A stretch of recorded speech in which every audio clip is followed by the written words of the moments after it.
চট্টগ্রামের আকাশে এখন আর বৃষ্টির মেঘ নেই, আছে শুধু শোকের ছায়া। টানা কয়েকদিনের অতিবৃষ্টি আর পাহাড়ি ঢল বন্দর নগরী সহ পুরো অঞ্চলকে বদলে দিয়েছে এক ধ্বংসস্তূপে। সাতকানিয়া, লোহাগাড়া, চন্দনাইশ আজ যেন এক একটি ডুবে যাওয়া জনপদ। এই বন্যায় প্রাণ হারিয়েছে অন্তত 40 জনেরও বেশি, আর 9 লক্ষেরও বেশি মানুষ আজ পানিবন্দী। পাহাড়ি ঢলের অদম্য স্রোতে নদীগুলোর পানি বিপদসীমার উপর দিয়ে প্রবাহিত হচ্ছে।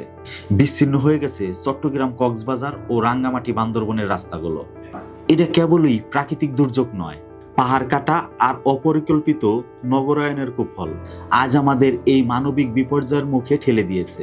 বিদ্যুৎবিহীন, নেটওয়ার্কবিহীন এক অন্ধকার প্রান্তরে শিশু ও বৃদ্ধরা বিশুদ্ধ খাবার পানির জন্য হাহাকার করছে।